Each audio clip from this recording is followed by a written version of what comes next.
Bonjour à tous, très heureux de vous retrouver sur School TV, le MAG. C'est parti pour 30 minutes pour faire le point sur la scolarité de vos enfants. Aujourd'hui, on se met en mode extrascolaire. C'est parti pour le sommaire sans plus tarder. Le street art fait sensation chez les plus grands, mais aussi chez les plus jeunes, vous vous en doutez. Les initiations au graffiti se multiplient. D'où vient cette culture? Pourquoi elle cartonne? Mathilde Wessels, c'est pas une blague, elle est venue avec ses bombes de peinture. Oui. Elle vous dit tout. Dans un instant, un show graphique, un festival de couleurs. Quelles sont les techniques utilisées? Enseignées.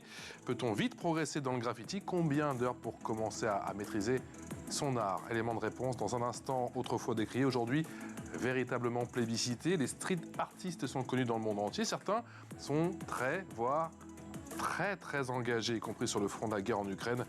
Vous verrez ça dans un instant avec Mathilde Wessels. Emmanuel Ras, bonjour. Bonjour. Merci d'avoir accepté notre invitation. On est très heureux de vous retrouver. Street artiste et vous animez des ateliers chez Acacia Art. Acacia. C'est ça, Acacia Art. Merlin Boris, bonjour. Bonjour. 13 ans. Oui. C'est beau, toutes ses dents. Participe aux ateliers des graffitis. Toute votre passion dans un instant. C'était plus fort que moi, je suis désolé. C'est parti pour la loupe, ça va plus du tout. Salut Mathilde. Salut, ça va? Ça va mieux? Ça, non, toujours pas, non. mais bon. Non, mais avec. Ça vous fait une super jolie voix, moi j'aime bien moi, comme vrai, ça. D'accord, ok, ouais, je m'en passerai bien. Vraiment? Parce que vous vous entendez pas, c'est pour ça? C'est ça. Mais non, je vous assure, c'est délicieux. J'ai essayé de faire ma chronique le plus limpidement possible. Alors, essayez de m'expliquer ce qu'est le graffiti. Si on doit expliquer le graffiti à quelqu'un qui ne connaît pas du tout, on lui dit quoi? Alors, il s'agit tout simplement, c'est une façon de parler, je suis incapable de le faire, mais d'une inscription, d'un dessin effectué sur un mur. Situé très souvent en ville, il peut être aussi considéré comme une dégradation. Le mot graffiti nous vient de l'italien, dérivé évidemment du latin, qui signifie éraflure, je vous le fais pas en italien, mais voilà, qui tire son étymologie du grec qui signifie écrire, dessiner ou peindre. Parlez-nous justement des origines du graffiti, ça vient d'où? Alors on pourrait croire, c'est vrai, que le graffiti nous vient de New York, parce que la ville en est remplie, pour y avoir été, c'est assez impressionnant. Mais non, il vient bien effectivement des États-Unis, mais plus précisément de Philadelphie. C'est là justement qu'est né le street art. Alors le créateur n'est autre que Cornbread, qui a commencé à envahir les rues de son quartier à la fin des années 60, pour ensuite finir par recouvrir tout Philadelphie. Et dans les années 80, le graffiti avait tellement pris de place dans la ville que la maire de l'époque avait d'ailleurs lancé une campagne pour sensibiliser et regrouper les graffeurs pour nettoyer la ville. Et le graffiti a fini par gagner la France. Et oui, dans les années 80, les jeunes qui sont les plus réceptifs à cette culture du street art sont souvent des jeunes issus de milieux défavorisés qui utilisent le graffiti pour s'exprimer et parviennent même à sortir de ce milieu-là en devenant célèbres. Parmi eux, on retrouve Blake le rat, peu particulier comme nom, mais c'est son nom. Jérôme Mesnager aussi, le plus connu, est Bando, qui a une forte influence dans le milieu du street art parisien et qui reprend l'art des métros new-yorkais d'ailleurs en France en 1987. Mais j'aimerais tout de même préciser que si l'on parle de la mode du graffiti qui a démarré certes aux États-Unis avec le street art dans les années 60, le graffiti date tout de même de la préhistoire. Parce qu'évidemment, ça a commencé dès la préhistoire, les inscriptions sur les murs. Voilà. Un mot peut-être sur les différentes formes que peut prendre le graffiti, ou que prend le graffiti? Alors le tag est généralement le nom de l'artiste, par exemple. Il est souvent très travaillé sur le plan calligraphique. La signature est effectuée à l'aide d'une bombe à aérosol, de marqueurs ou d'autocollants et même de stickers. Il y a ensuite le style bubble, qu'on a tous vu dans nos années collège. Un style souvent représenté par un lettrage en style bubble, de forme circulaire, faisant penser à des bulles de savon. Effectué en quelques minutes, le but était d'être le plus rapide possible pour ne pas se faire prendre par la police. Il y a également la pièce. Alors là, on passe d'un extrême à l'autre, qui est souvent une très grande envergure. Ça peut prendre un mur entier. C'est une représentation pratiquée lorsque le graffeur a du temps, par exemple lors d'un festival ou d'autres projets légaux, c'est mieux. C'est un style qui laisse libre cours à l'imagination ainsi qu'à la technique de l'artiste. Et puis pour terminer, il y a le pochoir. Il y en a plein d'autres, mais j'ai fait une sélection. Le pochoir qui est de plus en plus répandu aujourd'hui. Il s'agit de préparer un patron troué de formes nettes par lesquelles on va pouvoir venir appliquer de la peinture. Voilà, on a un exemple ici. C'est un cadeau pour vous. Exact. En plus, la reine Elisabeth, j'adore. Ouais. Ou passer le spray d'une bombe à aérosol. Parmi les plus connus, il y a évidemment Banksy, qui fait ce genre de graphe, en tout cas de street art. Dont on reparlera tout à l'heure. C'est parti pour l'expression orale avec nos invités. L'expression orale avec Emmanuel Ras, qui est street artiste et qui anime donc des ateliers chez Acacia Art avec Merlin Boris. 13 ans, cette passion pour le street art et plus précisément pour le graffiti, ça a commencé quand pour toi?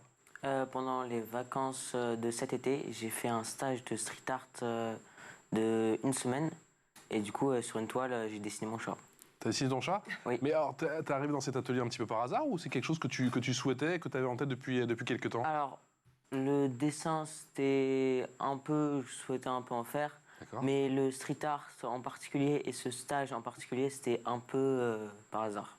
Un peu par hasard? Oui. D'accord. Et qu'est-ce que tu as découvert justement pendant ces ateliers? Est-ce que tu as eu le temps d'apprendre à différentes techniques? Tu as eu le temps de parfaire un petit peu comment dire? Ton tracé. Voilà, je cherchais le mot, merci beaucoup. Ça dépend un peu avec la bombe, mais moins au marqueur, parce que, enfin, au marqueur, c'est plus dans la précision, la bombe, c'est plus pour une grosse zone, du coup, enfin, je suis plus précis à la bombe, même si c'est pas logique. J'arrive moins au marqueur, parce que c'est plus dans dans les détails. Et alors justement, quel sentiment on éprouve quand on grave, justement, quand on dessine à la bombe, quand on trace ses traits, quand on fait ses lettrages? Bah, en fait, c'est agréable parce que ça fait exprimer la créativité et c'est très simple à graffer habituellement. En plus, là, dans le stage, on est énormément soutenu. On nous dicte les techniques, comment faire un bon relief, par exemple. Voilà, du coup, c'est très agréable d'avoir un rendu simple et efficace avec des méthodes très abordables. Merlin, toi, tu as une appétence particulière? Tu te sens artiste dans l'âme ou pas forcément? Non, pas du tout. Pas du tout. Bon. Je me sens pas, Mais pourtant, quand il en parle, t'as l'impression qu'il est passionné et tout ça. Ah oui, ça a commencé quand pour vous? Alors, bah, moi, je crois, j'ai toujours beaucoup dessiné. L'école, c'était vraiment, je pense que c'était ma matière préférée. J'ai toujours, ça et la lecture, toujours fait beaucoup de dessins, d'art plastique. Pendant la primaire et le collège, j'étais toujours fourrée au rayon création manuelle à la bibliothèque, quoi. Donc, La bande dessinée, du manga, un peu de tout ou... non, vraiment tout ce qui était art plastique, D'accord. tout ce qui était. J'ai un peu tout testé. Il y avait la calligraphie, le modelage, le collage, les trucs. Enfin voilà, la broderie, tout ça. Et alors le street art? Et bah, du Coup de foudre? le street art, c'est vachement. C'est vachement intéressant parce que c'est quand moi j'ai une formation en art appliqué. Je suis designer produit et du coup en fait c'est vraiment une application du graphisme. Enfin on est dedans. C'est au croisement entre vraiment le côté manuel, la peinture. Enfin on est vraiment dans des caractéristiques techniques et en même temps on met en application tout ce qu'on a appris dans le graphisme, dans la communication, l'équilibre des couleurs, etc. Donc c'est vraiment une application. Pourquoi, d'après vous, Emmanuel, ça séduit autant les jeunes? Parce que il y a l'aspect instantané, coloré. C'est vraiment, c'est des produits, c'est vraiment hyper intéressant à travailler. Je veux dire, il n'y a pas tellement de préparation. On secoue, on trouve un support, on applique.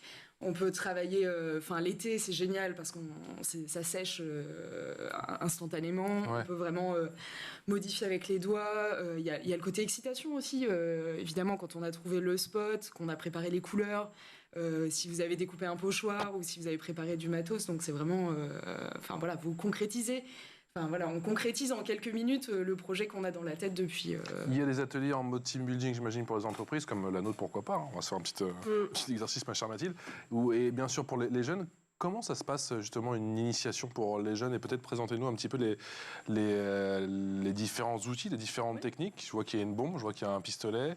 Il y a le pochoir avec la reine, dont a parlé notre amie Mathilde, ou encore les vinyles, avec des résultats là aussi assez incroyables. On commence par où, en général? Alors en général, on commence par le vinyle ou sur du papier. En fait, on s'entraîne, la prise en main de la bombe, effectivement, quelles sont les consignes de sécurité pour éviter de finir avec de la peinture dans les yeux ou sur la blouse, ou les baskets du copain. Parce que j'imagine l'initiation avec mes enfants, 1 an et 3 ans. Bon, ils sont un peu jeunes, mais je pense que ça peut rapidement dégénérer. Tu leur mets le pistolet, la bombe, là.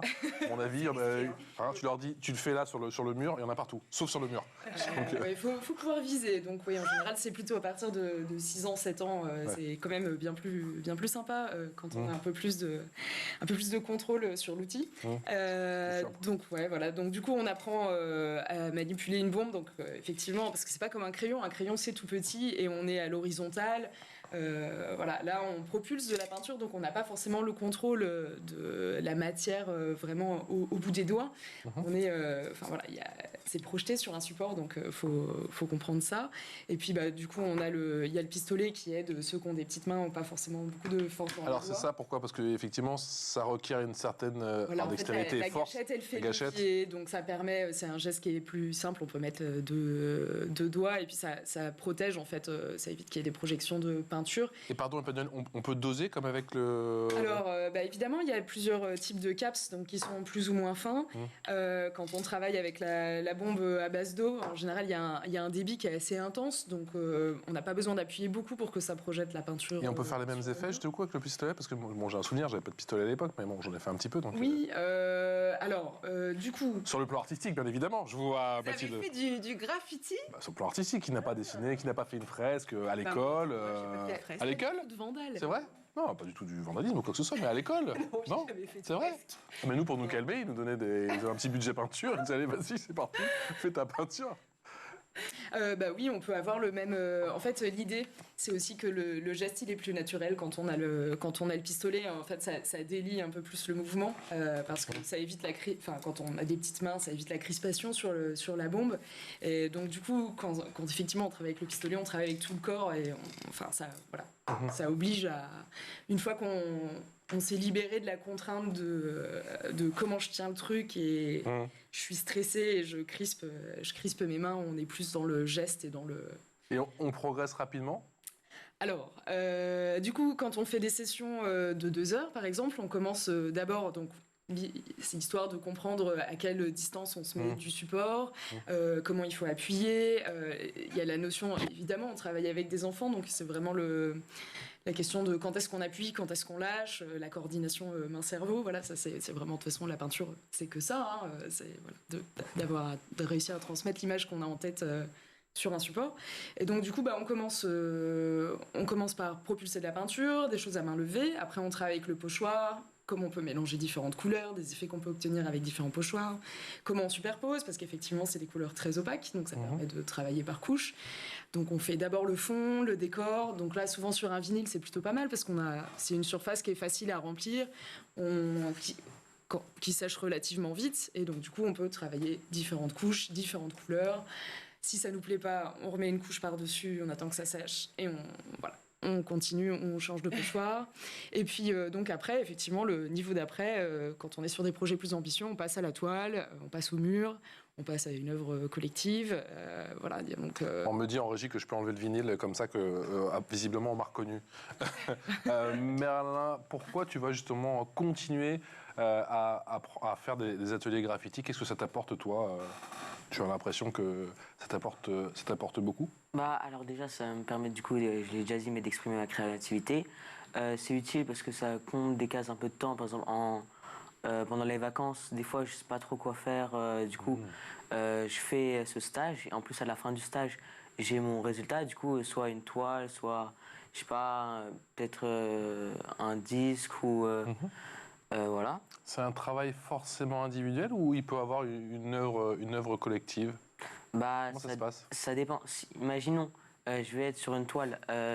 En soi, ça va être individuel et collectif, ça va être individuel dans le fait que c'est moi qui le fais, mais collectif dans le fait que j'ai beaucoup d'aide des accompagnants. Mais habituellement, moi, dans les stages que j'ai faits, je ne vais pas aider les autres personnes qui font leur toile, parce que c'est eux, ils ont leur idée précise, ils savent comment le faire, et ils vont un peu pas faire exactement ce qu'ils veulent si on les aide. Mais les accompagnants, vu qu'ils sont plus expérimentés dans le domaine, ils vont savoir qu'est-ce qu'ils veulent faire, comment ils veulent faire, les ombres, expliquer bien. Mathilde? Oui, qu'est-ce que tu aimes dessiner? Les chats. Oui. Non mais vraiment, il y a d'autres choses que tu as envie de réaliser, peut-être sur un support autre, un mur par exemple ou... Non, pas tellement. Je préfère dessiner sur une toile parce que du coup, la toile, je peux l'embarquer, je peux la mettre dans Oui, la chambre. ramener à la maison, quoi. Oui. Oui, le mur, ça va être compliqué. Et tu dessines quoi, du coup, des chats exclusivement? Non. Si, du coup, mais Sur toile, j'ai fait du coup mon chat que j'ai dessiné. Ouais. Et j'ai fait Beerus, du coup, qui est un chat dans Dragon Ball.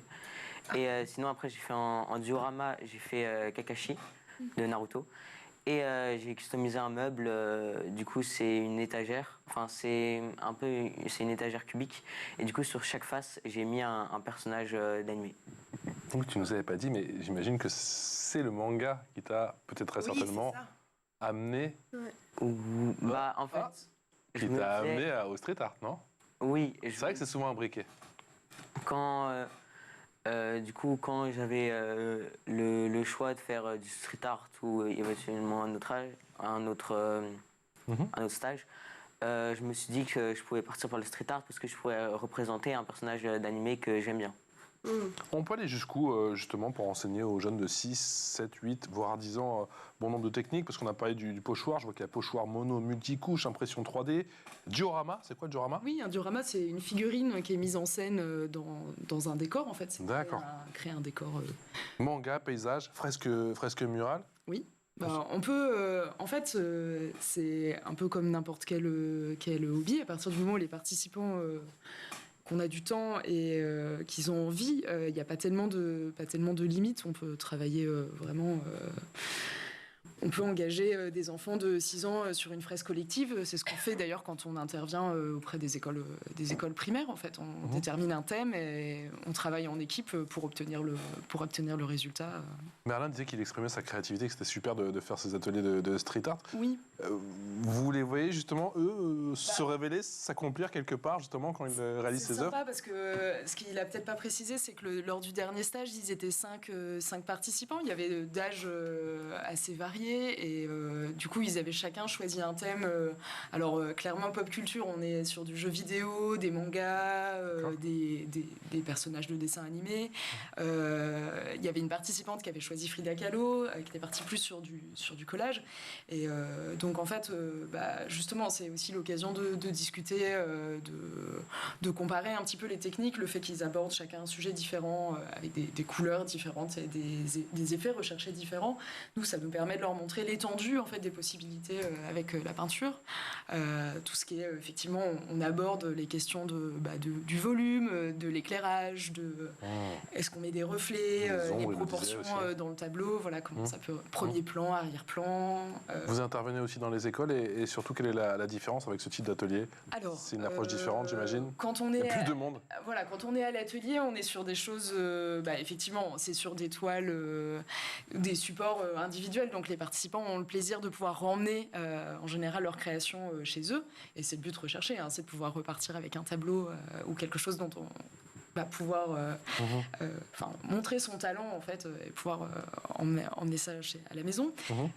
Quand on travaille justement en équipe ou dans des écoles, alors on essaye quand même d'amener un petit support qui peuvent ramener ou qui est une partie du travail.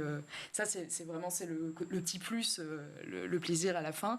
Mais l'idée, c'est souvent de créer quelque chose, une fresque collective, d'avoir un thème, de réfléchir à comment on va agencer les différents éléments, la couleur, celui qui va être à l'aise pour faire les aplats, celui qui est plus à l'aise pour faire les détails, celui qui a créé les petits personnages, celui ou celle d'ailleurs, hein, je dis celui, mais... donc, enfin voilà, il y a vraiment... on travaille en équipe, et donc, voilà, enfin, il y a... Et c'est un véritable complément à l'école pour le cours d'art plastique, vous qui avez fait vos études d'art plastique? Parce que j'imagine que les profs d'art plastique, peut-être, qui voient ça, ils disent, oh là là, attention, c'est des concurrents.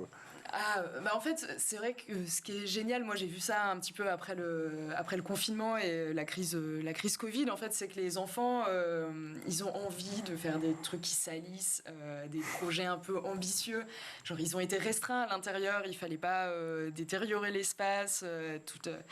Donc, ouais, quand on sort, je sais pas, au hasard, de l'argile ou de la peinture avec les doigts, qu'on leur propose d'investir l'espace et de peindre sur les murs, on sent qu'il y a... Ouais, il y a de l'excitation. Enfin voilà, c'est ça qui est assez génial, c'est que quand on peint, surtout avec de l'acrylique, et qu'on est en extérieur, c'est qu'on peut mettre de la peinture, ça coule, on va pouvoir travailler avec les doigts, on peut travailler grand, parce que c'est vrai qu'un format A4, format ramette, Ouais. Il y en a qui sont très à l'aise, qui préfèrent travailler petit. On a des gros marqueurs et j'ai des élèves qui veulent me faire des choses avec voilà. Et la bombe, par définition, on est tout de suite sur un calibre plus grand. L'idée, c'est de recouvrir l'espace. Donc non, il y en a qui s'éclatent à faire des gros trucs et qui veulent remplir un maximum de surface en un minimum de temps. D'autres qui vont vouloir mélanger les couleurs, chercher une harmonie, maîtriser le dégradé. Donc oui, il y a vraiment...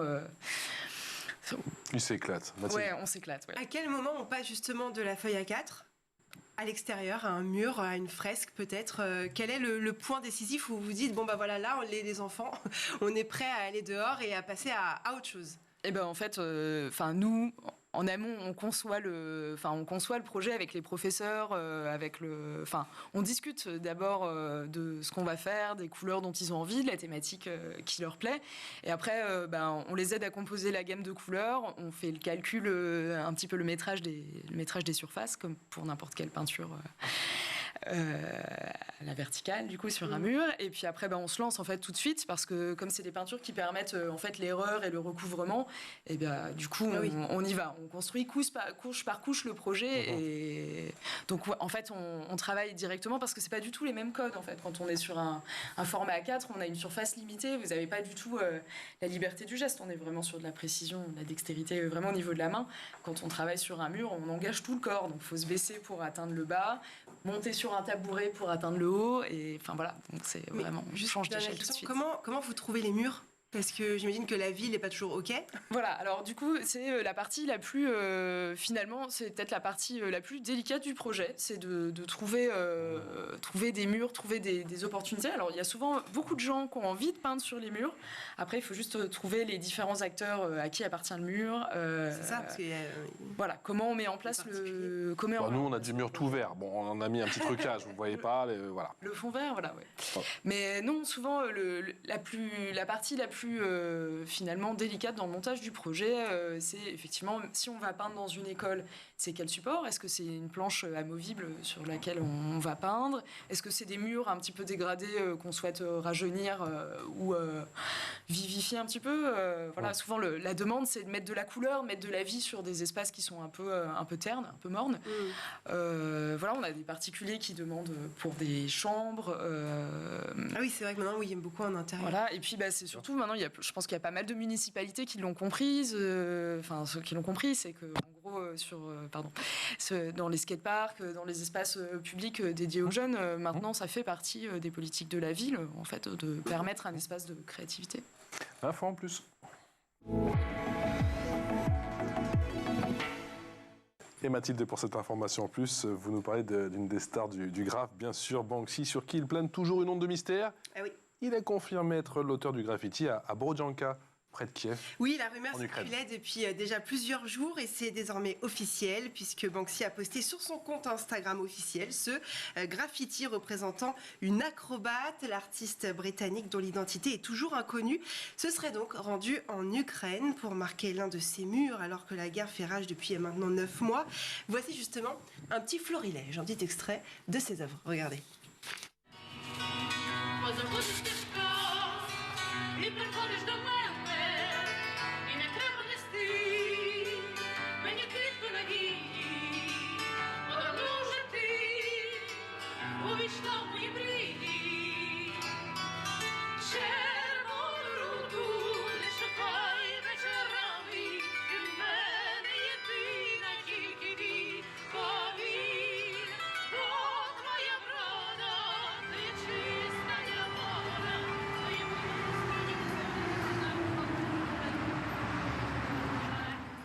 Voilà, un petit florilège, vous l'avez vu, des œuvres de Banksy qui sont donc en Ukraine. Oui, Merlin, est-ce qu'il y a des personnes, des artistes qui t'inspirent aujourd'hui? Ton inspiration, tu la trouves? Alors, j'ai compris, pas pour le chat, mais c'est essentiellement dans les mangas aujourd'hui? Oui, alors en fait, du coup, moi, j'ai pas vraiment, j'ai pas de lien particulier avec le dessin, avec l'art plastique. C'est juste, du coup, vu que j'ai découvert la street art, j'ai pas d'artiste en particulier que je préfère que d'autres. Ouais. Mais du coup, oui, c'est juste majoritairement pour le manga, ou par exemple pour des éléments comme, du coup, mon chat en soi, ou des jeux vidéo. Et ça t'a donné envie justement de t'intéresser un peu plus à la culture street art et de voir ce qui se fait, ce qu'on fait par le passé, pourquoi pas, ou alors ce que fait en ce moment les Banksy et consorts. Un peu plus par le passé que par maintenant. D'accord. Mais oui, du coup, je m'intéresse un peu je me suis un peu intéressé à l'histoire du À street l'évolution du graphe, du tag et tout ça. C'est intéressant de voir effectivement que cette culture qui a été quand même si décriée par le passé est plus qu'une tendance, et même installée aujourd'hui, on a Bah l'impression. oui, maintenant ça fait partie de la plupart des politiques de ville. On considère que le street art, ça vient amener un supplément d'image et d'âme en fait à des quartiers qui ont été un petit peu délaissés, où ça permet justement de regrouper les gens en fait autour de l'art dans la rue, et du coup de démocratiser tout un pan de la culture en fait, parce qu'il y a beaucoup de citations, beaucoup de références, beaucoup de jeux, et puis surtout maintenant sur les réseaux sociaux c'est repris, donc ça permet de faire circuler la couleur et différentes pratiques artistiques. Et puis on a énormément il y a plus tant que ça d'artistes autodidactes. Il y a quand même beaucoup de gens dans le graffiti qui ont un passif déjà dans d'autres domaines, donc qui ont des approches techniques et artistiques. Je vais vous poser une question, c'est peut-être une colle, je ne sais pas, est-ce qu'on peut utiliser le pass culture pour participer à ce type d'atelier ou pas? Alors oui, on peut. Il y a plein d'écoles, dont la nôtre, qui ont mis ça en place. D'accord. Pour du matériel ou des cours, on peut tout à fait Mathilde. utiliser le sculpture. Est-ce que vous avez vu une demande croissante ces dernières années justement pour faire du graphe? Parce qu'on le disait, c'était un peu considéré comme du vandalisme il y a quelques années. Non mais c'est vrai. Pourquoi vous me regardez comme ça? Et aujourd'hui, on voit que ça a vraiment changé. Vous voyez plus de demandes aujourd'hui? Oui, alors clairement. Et chez les jeunes et moins jeunes d'ailleurs. Oui, toutes générations confondues, en fait, c'est très attractif comme pratique. Et puis, en fait, je pense qu'il y a eu une montée aussi en compétences.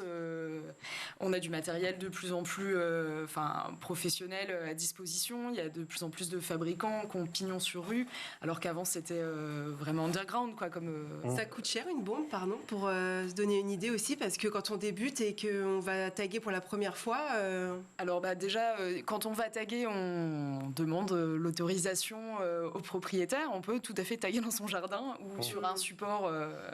L'idée, c'est effectivement, c'est marqué sur toutes les bombes. C'est pour faire de l'art, pas du vandal. Voilà. C'est bien de le rappeler. Voilà, on fait attention. On demande l'autorisation avant.